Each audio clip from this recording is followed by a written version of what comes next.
Ako po ay si Jeremiah Lim. Sa unang araw na nakilala namin ang aming business partner, ang una ko nalaman ay nahirapan talaga sila dahil sa layo ng market na kanyang binibilihan. At dahil din, dalawa rin sila ang nagpapaktakbo ng kanilang tindahan, ang asawa niya at siya. Ang isa pang problema na nalaman ko ay sa pagbebenta ng mga gamit, gulay, prutas. Minsan wala masyado bumibili dito at kaya nag-overstock sila. At nabubulok lang at nasasayang rin ang mga prutas at gulay na binibili niya. Pero sabi naman niya na sakto lang lagi ang binibili niya kaya wala daw problema at okay lang daw ito. Sa unang araw ng aming entrepreneur bazaar, medyo natakot ako lalo na sa simulan nito dahil wala kaming customers at wala masyadong tao na may alam kung ano ang binibenta namin. Bilang finance head, alam ko kung ilan ang kickback at kaya dito natakot ako, lalo na sa ice candy. Kaya ako una sa isang na bumili ng ice candy dahil para makilala ang aming produkto. Dahil rin dito, marami nagtanong ko saan ko ito nakuha. At dahil rin dito, nag-sold out kami sa unang araw na nakabenta kami ng 40 ice candies. Sa pangawalang araw, nakabenta naman kami ng 80 ice candies at sold out ulit. Dahil sa experience na to, nalaman ko ang importante sa pag-marketing dahil sa produkto at dahil sa project nito, nalaman ko ang importante ng at pagpapantay-pantay ng lahat ng tao. Dahil kagaya ng business partner namin, kailangan namin ang business partner namin para makabili ng mga prutas, habang sa business naman namin, sa grupo namin, lahat ng tao nagtutulong para sa business. Kaya kailangan ng mga marketing, finance. Para sa akin, naging sobrang siya ako noong nalaman ko na magkaroon kami ng isang entrepreneurial project dahil nung bata pa ako, gusto ko maging isang businessman at gusto ko magkaroon ng isang negosyo. Sa Salapan, nung nakilala ko na yung aking business partner, parang sobrang naawa ko sa kanya dahil nakita ko yung bahay niya, yung negosyo niya, at yung kanyang mga dumi. At parang sobrang na-realize ko na sobrang swerte pala ako na mayroon akong isang magandang bahay, mayaman na pamilya, at isang sobrang gandang eskwela. Dahil nga, naawa ko sa kanya, gusto ko magbenta ng sobrang rami dahil gusto ko siyang tulungan at ibigay ng aming mga pera sa kanya. Sa paggawa ng negosyo, sobrang nahirapan kami dahil akala namin ng aming market ay sa Salipan. Pero, biglang naging savior. Dahil ito, pinalit namin ang aming produkto at naging ice candy at sweet sandwich na. Pinalit din namin yung aming mga proposal at pinalit din namin yung aming mga ingredient. Sa ice candy, pinalit namin yung tubig at naging gatas na upang maging mas masarap at mas matamis. At sa sweet sandwich, nilagay kami ng butter. Noong nagbibenta na kami, naging sobrang nervous ako dahil akala ko na walang taong na magbibili sa aming mga produkto. Dahil ice candy lamang at ang aming market ay nasa savior.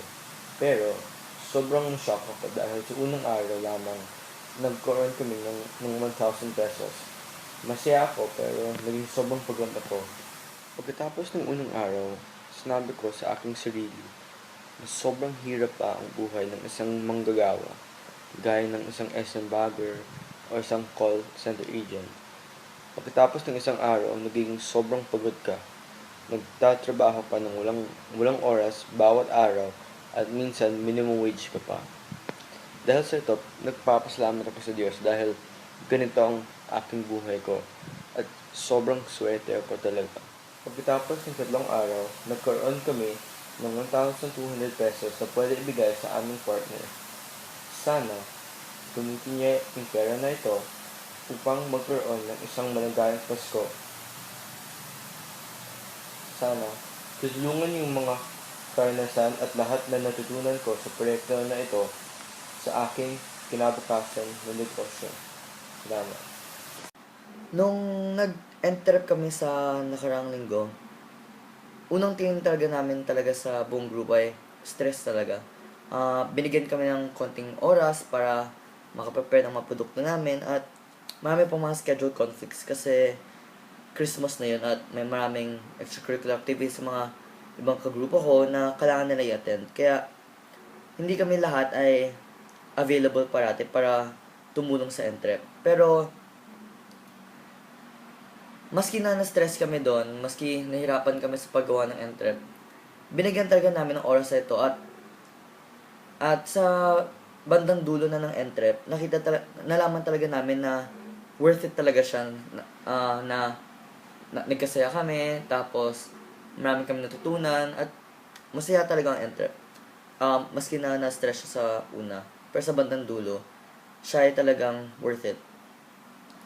Marami akong natutunan nung entrep. Isa dito ay kailangan mo talaga ng proper team coordination sa isa't isa.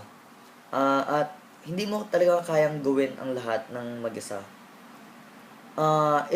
Ang proper team coordination ay isa sa mga pinaka-importanteng kailangan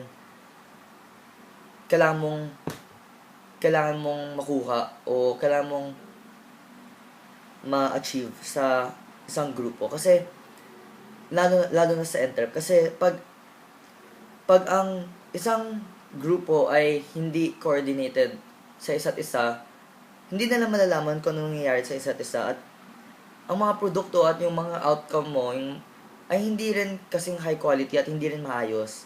Kaya kailangan mo magkaroon ng proper team coordination para yung mga ginagawa mo, yung mga ipapalabas mo sa mga customer mo, yung ibebenta mo, maayos. At saka wala nang magkakaroon ng masyadong problema kasi lahat ay nasa isang page. Alam na ng lahat kung anong gagawin nila, kung anong kailangan dalhin.